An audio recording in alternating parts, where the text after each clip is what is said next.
A paz do Senhor Jesus Cristo, irmãos. Sou o pastor João Messias, da São Gotardo. É a honra estar participando com os irmãos nesse trabalho tão maravilhoso. Quero agradecer a nossa pastora Eloide Ramos, nosso pastor Gedeon Júnior, por ter me dado esse privilégio de estar trazendo o livro de Tiago. Está me ajudando aqui minha esposa, a pastora Adriele, minha vice-pastora, que é a pastora Iraci, uma diaconisa chamada Giovana, jovem de apenas 15 anos. E Deus tem usado bastante na palavra do Senhor. Quero fazer uma pequena introdução rápida aqui para os irmãos, desse livro. O autor dessa carta, irmãos, identifica somente como Tiago. O nome era bastante comum no Novo Testamento. Enumera-se pelo menos 5 homens chamados Tiago, 2 dos quais eram discípulos de Jesus e um era seu irmão. A tradição atribui esta carta ao irmão do Senhor. E não há motivo de nós questionarmos. Evidentemente, o escritor era bastante conhecido. E Tiago era o irmão de Jesus. Logo tornou-se um líder da igreja em Jerusalém. Porque, como nós vemos aqui no capítulo dos Apóstolos, capítulo 12, versículo 17, esta posse da igreja, e ele tinha muito conhecimento, esse autor tinha muito conhecimento mesmo do Senhor. Ele falava coisas que somente o irmão do Senhor poderia falar. E nós vemos que o irmão de Jesus, ele não converteu durante o ministério de Jesus, como nós vemos aqui no livro de João, capítulo 7, no versículo 3 seguido. Nós vamos ver aqui que ele questiona Jesus, dizendo que um homem que quer ser conhecido, que vai fazer suas obras em outras partes. Então, houve um questionamento aqui do versículo 3 até o versículo 5, onde disse assim: e disse-lhe, pois, seu irmão, sai daqui e vai para a Judéia, para que também os teus discípulos vejam as obras que fazem. Ou seja, aqui nós vemos aqui no versículo 3 uma certa incredulidade. O versículo 4 fala: porque não há ninguém que procure ser conhecido que faça coisa algumas oculta. Se faz essas coisas, manifesta-te ao mundo. O versículo 5 fala: porque nem mesmo seus irmãos criam nele. Ou seja, Jesus estava ali, mas seus irmãos mesmo não criam nele.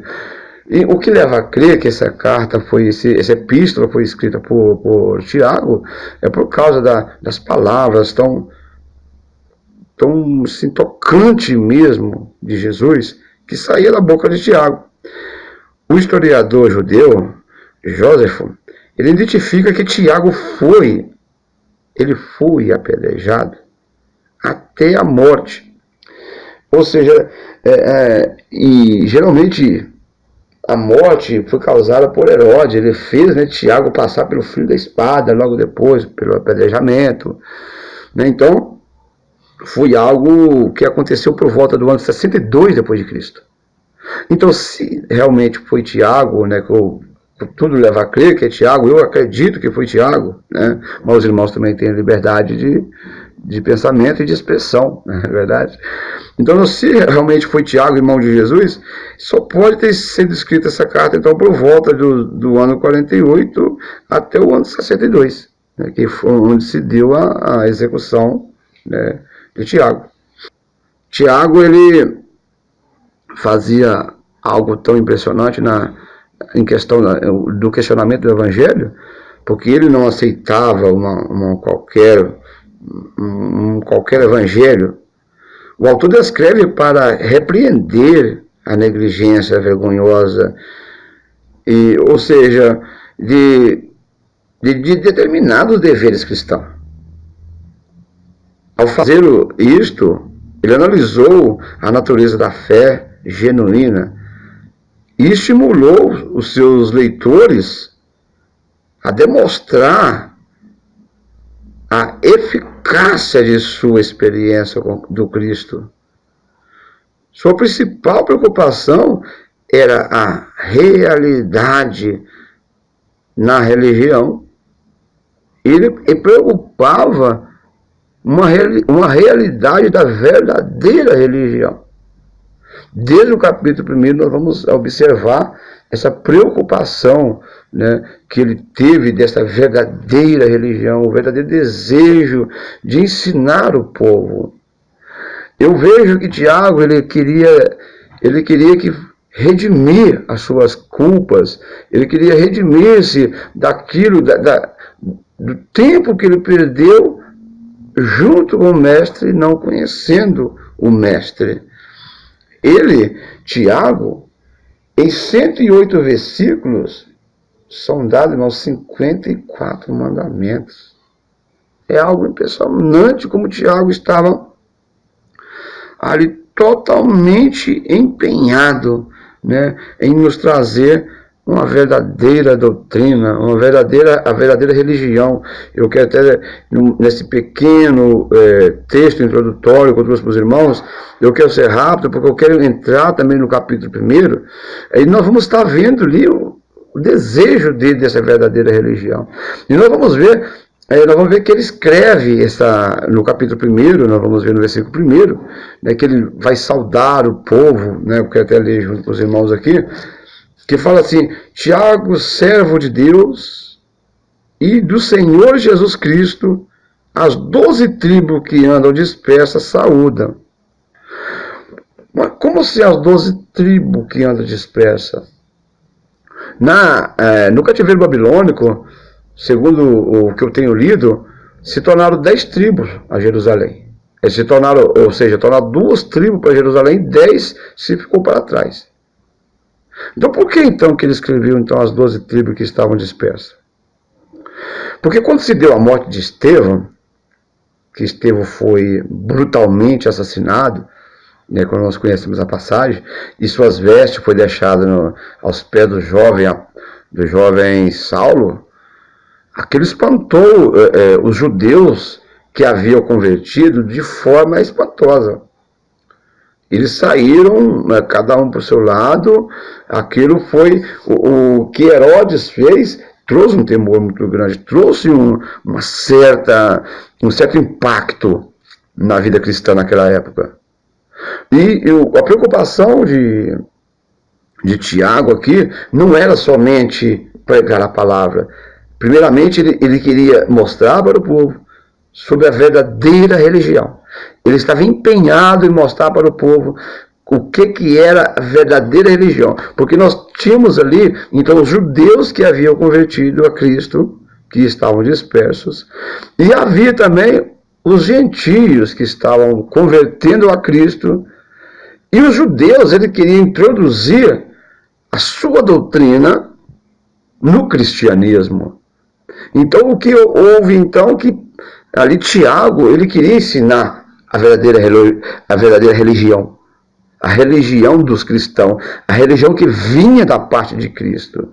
Ele não estava preocupado com a religião do judaísmo, porque ali naquela época nós sabemos que só os judeus que teriam a liberdade de conhecer, estar na sinagoga. Então rapidamente aí vem Jesus Cristo e quebra este tabu, ele desfaz totalmente, ou seja, como nós conhecemos a palavra, ele veio porque os seus o rejeitaram, mas todos quanto receberam deu por o direito de ser chamado Filho de Deus. Então, quando ele escreve aqui, ele escreve uma saudação ao povo que estava disperso. E o intuito dele era ensinar, doutrinar e mostrar a verdadeira religião que poderia conduzir o povo a uma vida eterna. E ele, continuando escrevendo, ele diz assim: meus irmãos, tendes grandes gozo quando cairdes em várias tentações, sabendo que a provação de vossa fé produz paciência. Ele queria que o povo sabesse ter alegria nas tentações, nas provações que eles iam passar, que estavam passando. Por quê? Porque aquela provação era, além de trazer a sabedoria, e também traria o quê? A prova da fé. Não há maneira, amados irmãos, de nossa fé ser provada, a nossa fé ser transparente, se nós não passamos por circunstância que nos leva talvez a um ser humano natural, quando eu falo natural porque está sem o Senhor, passar por ela sorrindo e dando glória a Deus. Porque aquele povo, eles fugiram com medo de quê? Do que tinha passado com Estevão. E eles não fugiram desesperados, mas que Tiago queria transmitir que aquilo ia trazer a sabedoria. A sabedoria de que? A confiança, né? E trazendo mais a palavra, ele falava: tenha, porém, a paciência em suas obras, perfeita para que sejam perfeita e completa, sem faltar em coisa alguma. E se algum de vós tem faltado a sabedoria, peça a Deus, que a todos dá liberdade e não o lança em rosto.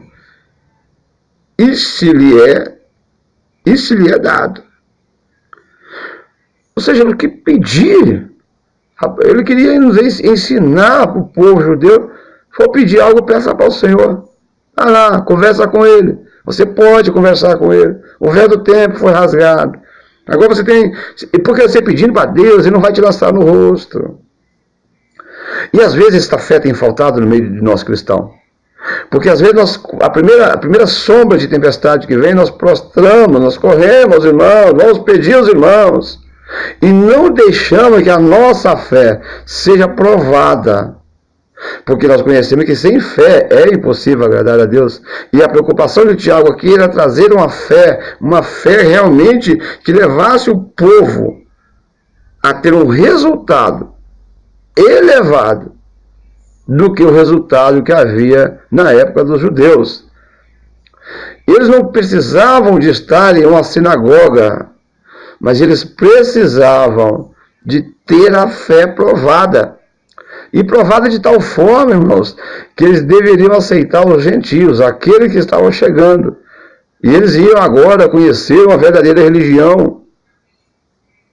E continuando falando, então, dizendo assim: não penses tal homem que receberá do Senhor alguma coisa. O homem de coração dobre e inconstante em todos os seus caminhos. Ou seja, não penses tal homem que receberá do Senhor alguma coisa. Um homem que tem um coração dobre, um homem que tem dupla personalidade, um homem que tem dois pensamentos, está em oração. Você está pedindo a Deus, eu estou preocupado com aquela luta que está vindo. Ou seja, ele estava escrevendo para um povo que estava pedindo a Deus, mas estava preocupado com a perseguição. O mesmo que acontece conosco. Nós temos nosso ministério, saímos para o campo, saímos para trabalhar. Eu, juntamente com minha esposa, chegando aqui nessa cidade, nós tivemos essa fé nossa provada, não com doble fé, com doble pensamento. Portanto, pessoas passavam, né, quando começamos os cultos, e olhavam para nós e diziam: o povo é doido, só está uma mulher e uma criança aqui dirigindo um culto, cantando, falando um para o outro. Hoje essas pessoas que passavam e falavam isso, pela graça de Deus, foram batizados aqui no Brasil para Cristo, faz parte da nossa igreja. Por quê? Porque nós não podemos, irmãos, sair para pregar o evangelho com doble pensamento, mas nós temos que sair para pregar o evangelho com convicção, uma certeza plena, uma certeza que o Senhor tem pedido isso para nós. E continuando escrevendo mais, ele fala: bem-aventurado o varão que sofre as tentações, porque quando for provado, receberá a coroa de vida, a qual o Senhor tem prometido aos que amam. A preocupação aqui estava não somente em mostrar para aquele povo que a perseguição, ela geraria um pagamento, uma paga especial. Às vezes você está no campo, você está trabalhando, não tem visto. Mas eu não estou ganhando nada. Querido, você tem uma paga especial. Você tem uma certeza que sua paga vem da parte do Senhor. No próximo versículo que nós vamos ver, que nós teremos aqui a certeza Que ele fala, olha, quando vocês for tentados, não diga que foi tentado por Deus. Porque Deus, ele não tenta ninguém, porque Deus não é tentado. Ou seja, o povo queria, muitas vezes, não estava aguentando seguir o caminho e queria colocar a culpa em Deus. Ah, eu não estou... Amados, Deus, ele não tenta ninguém, porque ele não é tentado. Ele não tem essa facilidade de deixar-se levar à tentação. Portanto, que foi tentado é o homem é tentado, o homem é levado a pecar, mas quando o homem chega, isso aí nós encontramos lá com Deus falando com Caim, olha, o pecado já é às portas, basta você dominá-lo. Ou seja, a tentação está aí, você pode dominar, você pode sair fora. Então nós deparamos com algo impressionante.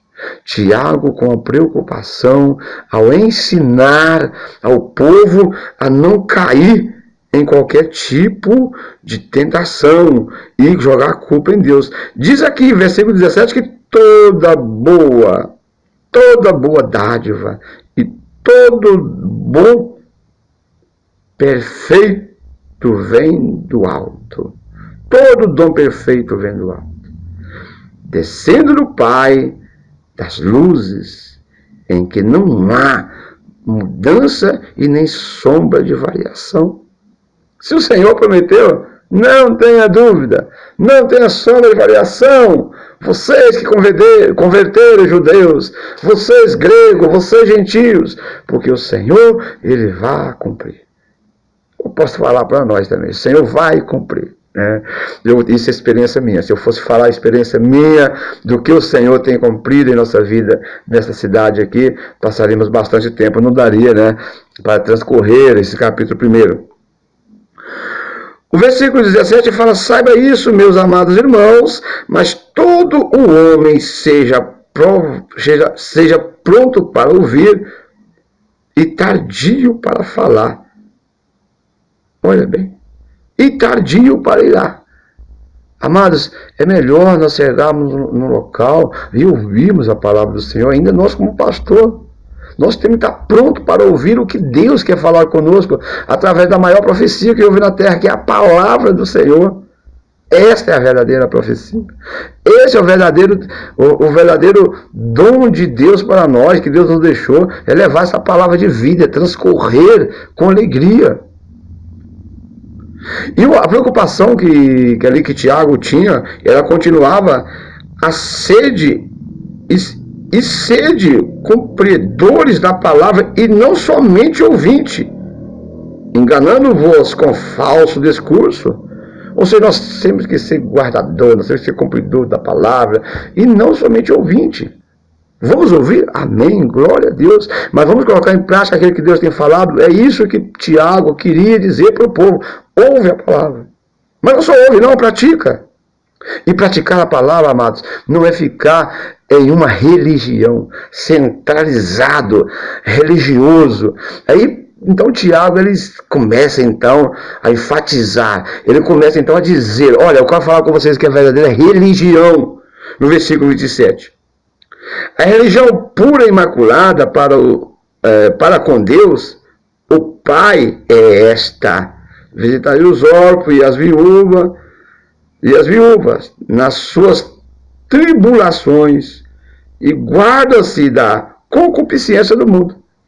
A verdadeira religião não é nós chegarmos na igreja e ouvirmos a palavra. A verdadeira religião para nós que somos ministros da palavra não é subir em cima do púlpito e pregar a palavra. Tiago falava, a verdadeira religião para vocês não é ir na sinagoga, não. A verdadeira religião é visitar as viúvas.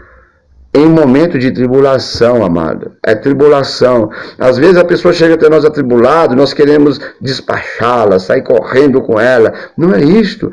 Tiago queria passar para aquele povo, ensinar para aquele povo esta verdadeira, essa pura religião tão maravilhosa que é visitar os órfãos, ter misericórdia das viúvas, nas suas tribulações. Irmãos, vamos guardar esse conselho de Tiago para nós. Guardar essa palavra em nosso coração. Eu quero agradecer a vocês por esse momento, se vocês estão me ouvindo. É Deus que nos cuida de nós, é o Senhor que cuida de nós. Essa verdadeira religião, essa fé maravilhosa que Deus tem colocado em nossos corações. Um abraço a cada um de vocês. Nos veremos no capítulo 5, que daqui agora por diante vai começar então com a minha vice-pastora, com a minha pastora Adriele e minha diaconisa. Um abraço e Deus abençoe a todos. A paz do Senhor Jesus Cristo para nossos amados irmãos.